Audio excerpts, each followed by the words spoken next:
So why did you become a naturopathic doctor in the first place? How did you discover this? Okay, so since at a very, very young age, I was always interested in medicine and healthcare, and that I chose to pursue a science degree, and with all intention of becoming a medical doctor. Mm. So through this time, I volunteered at a couple hospitals and clinics, and I was noticing something just didn't sit right with me. I wanted to make sure that patients had more time, and I would continually hear patients talking about how they're not getting enough time, and they're finding the side effects really hard on their system, not knowing what to do with that. So I used to think there must be a better way. And in my last year of my science degree, I was introduced to naturopathic medicine, and the philosophy really spoke to me. So some of the things that were really close to my heart at the time were doctor as teacher, and making sure that the patient is empowered regarding their health and healthcare choices, and working at a holistic level. So mentally, emotionally, spiritually, and physically.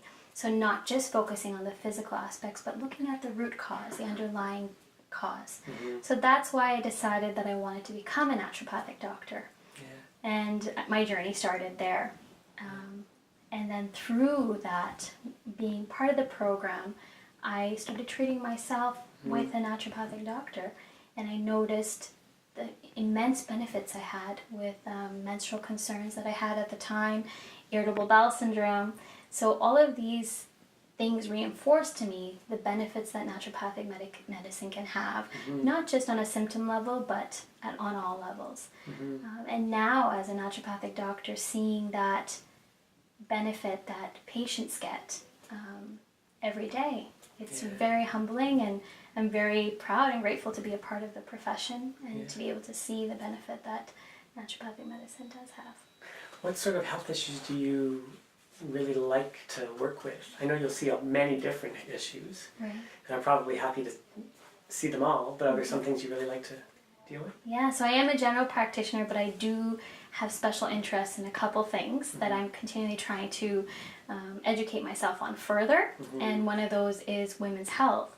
And I see a lot of menstrual irregularities, hormonal imbalances, vaginal infections, and fertility. So a lot of women will come with those concerns, and I'm definitely interested in working with them through those processes. Other things is I am a birth doula, so I do see a lot of pregnant women, and I help with prenatal and postnatal support.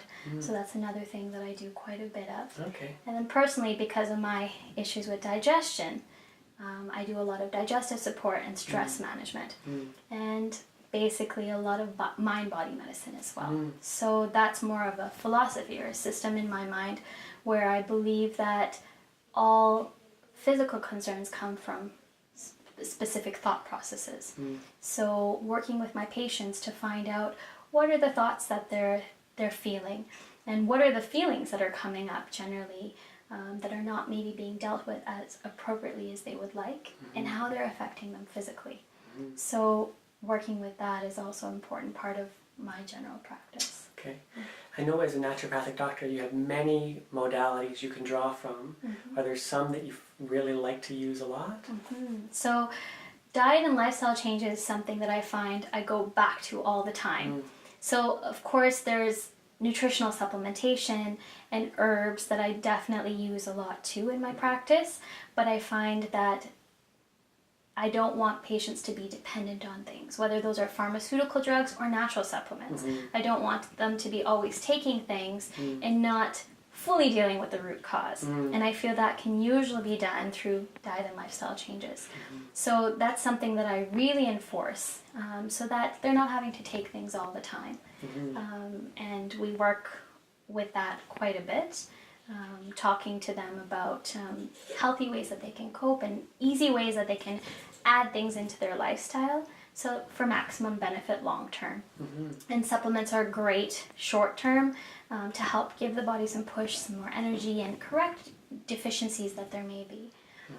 So that's one of the things that I find that I use quite a bit. Another one is acupuncture, and I find acupuncture is excellent for moving blockages in the body, and I find that it has long-term benefits after a couple treatments consecutively. So acupuncture is excellent in that sense in Asian medicine. And I do quite a bit of homeopathy too, because homeopathy, the intake of homeopathy really focuses on mental, emotional, physical concerns. And it's actually can be effective in a certain population of patients, and it is a very cost-effective way to work with holistically all the symptoms that they're experiencing. What would you say is your philosophy of how you like to work with patients? So doctor as teacher is really important to me. So I like to make sure that my patients are empowered, that they're understanding why something is happening, and I like for them to be open and honest. So I like to have that environment where they feel that they're able to speak and ask questions, whatever that may be. So making sure that it's a safe environment and giving them the tools so that they can be a very active part of their health. And so that they always have those tools to take with them all the time. And focusing on root cause and mind, body, and spirit are things that I bring to every patient visit, because I think that those are the things that will give people long-term benefit in the